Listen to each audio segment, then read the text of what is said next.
تو اس قاعدے کے مطابق جب ہم نے ان تینوں الفاظ کو وقف میں پڑھا تو ان تینوں الفاظ کے آخری حروف پر جو تشدید ہے اسے پڑھا اور بقیہ جو علامات ہیں انہیں نہیں پڑھا۔ یہ والا جو قاعدہ ہے یہ آپ نے کلاس نمبر 16 میں پڑھا تھا۔ کھڑا زبر، حروف مدہ اور ساکن حرف وقف میں تبدیل نہیں ہوتے۔ یہ جو لفظ ہے اس لفظ میں لام کے اوپر کھڑا زبر ہے، تو اس لفظ کو اگر بغیر وقف کے پڑھیں تو یہ پڑھا جائے گا وَتَوَلَّا وَتَوَلَّا، لیکن جب وقف میں پڑھیں تو وقف میں بھی یہ اسی طرح پڑھا جائے گا وَتَوَلَّا، یعنی وقف اور بغیر وقف کے دونوں صورتوں میں یہ اسی طرح پڑھا جائے گا۔ تو ایسا کیوں؟ اس کی وجہ یہ ہے کہ قاعدہ یہ ہم نے پڑھا کہ کھڑا زبر، حروف مدہ اور ساکن حرف وقف میں تبدیل نہیں ہوتے، تو یہاں پر کیونکہ لام کے اوپر کھڑا زبر ہے اس لیے جب یہاں پر وقف کریں گے تو کھڑا زبر کو پڑھیں گے۔ یہاں پر دیکھیں یہ پارہ نمبر 30 ہے، اور پارہ نمبر 30 میں یہ جو ریڈ کلر کا نشان ہے یہاں پر توجہ دیجیے گا۔ یہ جو لفظ ہے یہ ہے یزکا، اگر اسے وقف میں پڑھیں تو وقف میں بھی اسی طرح پڑھا جائے گا، اس میں کوئی تبدیلی نہیں ہوگی، اور وقف میں بھی یہ پڑھا جائے گا یزکا۔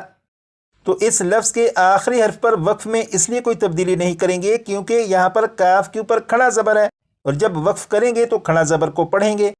لیکن یہاں پر سوال یہ ہے کہ ہم نے آج کی کلاس میں جو قاعدہ پڑھا وہ یہ ہے کہ اگر کسی لفظ کے آخری حرف پر تشدید ہو تو جب اس لفظ پر وقف کریں تو صرف تشدید کو پڑھیں گے۔ تو یہاں پر کاف کے اوپر تشدید بھی ہے اور کھڑا زبر بھی ہے، تو جب یہاں پر وقف کریں گے تو ہونا تو یہ چاہیے تھا کہ کاف کے اوپر جو تشدید ہے اسے پڑھتے، کھڑا زبر کو نہ پڑھتے، لیکن ایسا نہیں کیا۔ تو اس کی وجہ کیا ہے؟ اس کی وجہ یہ ہے کہ تشدید کا جو قاعدہ ہے وہ بھی اپنی جگہ پر بالکل درست، کھڑا زبر کا جو قاعدہ ہے وہ بھی اپنی جگہ پر بالکل درست، لیکن یہاں پر دونوں قاعدے اکٹھے آ چکے ہیں۔ تو جب ایسا ہو کہ یہ دو قاعدے اکٹھے آ جائیں تو پھر تشدید کے قاعدے کے مطابق عمل نہیں کریں گے بلکہ کھڑا زبر کے قاعدے کے مطابق عمل کریں گے، اور وقف میں کھڑا زبر کے قاعدے کے مطابق کھڑا زبر کو ایک الف کے برابر کھینچ کر پڑھیں گے۔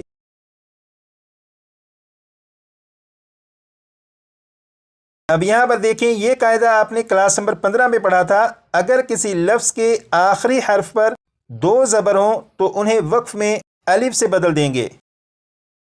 جیسے یہاں پر آپ دیکھیں یہ جو لفظ ہے یہ ہے الفافن، یہاں پر فا کے اوپر دو زبر ہیں، تو جب یہاں پر وقف کریں گے تو دو زبر کو الف سے بدل دیں گے، اور یہ جو لفظ ہے الفافن، یہ الفافن نہیں پڑھا جائے گا بلکہ وقف میں یہ پڑھا جائے گا الفافا۔ اب یہاں پر دیکھیں یہ ہے پارہ نمبر 30، اور یہاں پر یہ جو بلو کلر کے نشان ہیں ان پر توجہ دیجیے گا۔ یہ جو لفظ ہے یہ ہے صبن، صبن،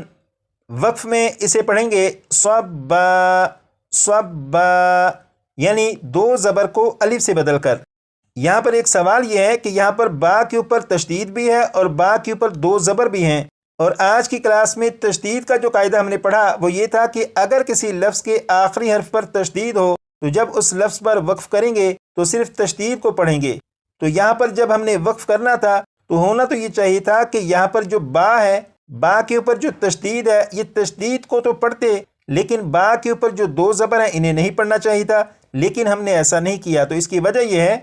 کہ تشدید کا اپنا قاعدہ اور دو زبر کا اپنا قاعدہ ہے، تو جب یہ دونوں قاعدے اکٹھے آ جائیں تو ان دونوں میں سے جو دو زبر کا قاعدہ ہے اس قاعدے کے مطابق پڑھیں گے، اور یہ جو لفظ ہے صبن، وقف میں سے صبا پڑھیں گے، اور یہ پورے قرآن پاک میں اسی طرح سے ہوگا کہ اگر تشدید اور دو زبر کا قاعدہ اکٹھا آ جائے تو دو زبر کے قاعدے کے مطابق عمل کریں گے۔ اور یہ جو میں آپ سے بار بار گزارش کرتا ہوں کہ آپ اپنے سبق کو اتنی مرتبہ پڑھیں گا تاکہ یہ آپ کو یاد ہو جائے، آپ اپنے پچھلے اسباق کو اتنی مرتبہ پڑھیں گا تاکہ وہ مزید پختہ ہو جائیں۔ تو یہ بار بار کہنے کا مقصد یہ ہوتا ہے کہ آپ اپنے قواعد کو پڑھتے رہیں، وہ مضبوط ہوتے رہیں، وہ اچھی طرح سے یاد ہوتے رہیں، کیونکہ ان قواعد کی بنیاد پر ہی قرآن پاک کے کسی بھی لفظ کو، قرآن پاک کی کسی بھی آیت کو جب آپ خود پڑھنا چاہیں اور کوئی مشکل لفظ آپ سے پڑھا نہ جا رہا ہو تو ان قواعد کی بنیاد پر آپ اس مشکل لفظ کو بھی آسانی سے پڑھ سکیں گے۔ اس لیے آپ کوشش کریے گا کہ اپنے قواعد کو اچھی طرح سے یاد رکھیں تاکہ جب قرآن پاک کے سبق پر پہنچیں تو قرآن پاک کو اس سبق کو پڑھنا، سمجھنا، یاد کرنا آسان ہو سکے۔ تو آج کی کلاس میں یہ جو سبق پڑھا اس سبق کو کم از کم 25 سے 30 مرتبہ پڑھ لیجیے گا تاکہ یہ بھی آپ کو یاد ہو سکے۔ اور آپ نے اب تک وقف کے جتنے قاعدے پڑھے انہیں کلاس کے آخر میں لگا دیتا ہوں تاکہ آپ ان کی بھی دہرائی کر سکیں۔